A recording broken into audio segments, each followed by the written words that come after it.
ये है जेके भिंडी और भिंडी काफ़ी अच्छी है और ये भिंडी ऑर्गेनिक है और ये कविता पंचायत उदयपुर ज़िले में ऑर्गेनिक भिंडी की खेती की जा रही है। नमस्ते किसान भाइयों, आज मैं जो ये फील्ड दिखा रही हूँ वो सिर्फ ऑर्गेनिक खेती का है और ये भिंडी है वो ऑर्गेनिक है। इसमें किसी भी प्रकार की दवाइयों का उपयोग नहीं किया है। शुरुआत में हमने इसमें जीवामृत और वेज डिकम्पोज़र का यूज़ किया था और उसके बाद में हमने इसमें छाछ को 15-20 दिन तक रखकर और उसका उपयोग किया था। तो इसमें मच्छर और कीड़े का कंट्रोल हमने इस तरह से किया और उसके बाद में हमने इसमें कुछ कंट्रोल जैसे जीवामृत का स्प्रे करने पर पाया कि मच्छरों की थोड़ी सी संख्या कम हुई है और छाछ से भी कम हुई है। फिर हमने येलो ट्रैप लगाई है। तो येलो ट्रैप से पता चल जाता है कि कितनी क्वांटिटी में मच्छर ज़्यादा हो रहे हैं, क्योंकि भिंडी में हमेशा हरे और सफ़ेद मच्छर है। तो ये जो सामने आपको दिख पा रहा है वो येलो ट्रैप है और इसका उपयोग हमने किया है और हमने हर 7 दिन के अंदर येलो ट्रैप बदली है और 4 या 2 पेज हमें 100 रुपये के आसपास में येलो ट्रैप के मिल जाते हैं। अगर आप चाहें तो येलो कोई कपड़ा है या फिर प्लास्टिक है, इसके ऊपर ग्रीस लगाकर भी येलो ट्रैप लगा सकते हैं और अच्छा प्रोडक्शन हो रहा है। और ये भिंडी हो गई है 3 महीने से ऊपर की और काफ़ी हाइट कमर तक आ गई है इसकी। अभी बारिश का सीज़न है तो उसकी हाइट तेज़ी से बढ़ती रहती है और भिंडी रोज़ की 150 किलो के आसपास में उतर भी रही है। तो ये देखो भिंडी तुड़ाई का काम भी चल रहा है और भिंडी देखो कितनी सही स्टेट है और इसमें सिर्फ ऑर्गेनिक कंट्रोल है ना, टेढ़ी मेढ़ी भिंडी भी नहीं है।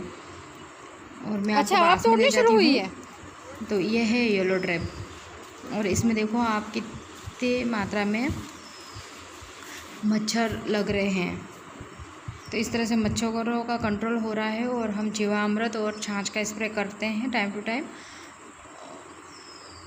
और एक हमने लगा रखी है कीड़े के लिए फ्रूट फ्लाई ट्रैप। तो उसमें भी क्या है कि जो अंडे देने वाली तितलियाँ होती हैं वो जो सामने आपको दिख पा रहा है तो वो इसमें इकट्ठी हो जाती हैं। तो इस तरह से कंट्रोल हो जाता है तो सारी अंडे देने वाली तितलियाँ इसमें आ जाती हैं या फिर उसके नर भी आ जाते हैं। तो उसमें एक कैप्सूल लगता है और उस कैप्सूल को हर वीक में बदलना पड़ता है। और जो ये दिख रहा है उसमें मक्खियाँ भर जाती हैं, जो तितलियाँ भर जाती हैं, तो उसको धोकर वापस हम लगा देते हैं और उनको डिस्ट्रॉय करते हैं या फिर कई गड्ढे में डाल देते हैं। तो इस तरह से ये भी ज़्यादा महंगा नहीं है और अगर आप जैविक नहीं कर रहे हैं तब भी ये 2 चीज़ें आपको खेत में लगानी चाहिए तो आपकी दवाइयाँ कम से कम लगें। अब मैं इसको खोल के दिखाती हूँ और देखना कितनी मात्रा में अंदर, ये देखो ये 2 दिन या 3 दिन में ही इतना कंट्रोल हो गया और ये देखो कितना ख़राब हो रहा है। तो इस तरह से हम कंट्रोल कर सकते हैं, जैविक नियंत्रण है ये। और ये साथ में कुछ करेले की बेल लगा रखी थी, सारा ही जैविक है, किसी में कोई दवाई नहीं है।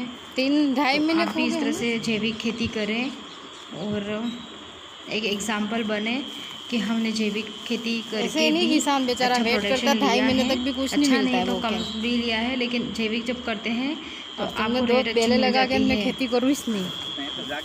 और अगर आप जैविक खेती कर रहे हो, मैं उदयपुर एरिया में हो, तो आप कमेंट में लिखना, आपका भी इस तरह से वीडियो बना के मैं डालूँगी, क्योंकि मेरा ज़्यादा उद्देश्य है कि जैविक खेती किस तरह से करें।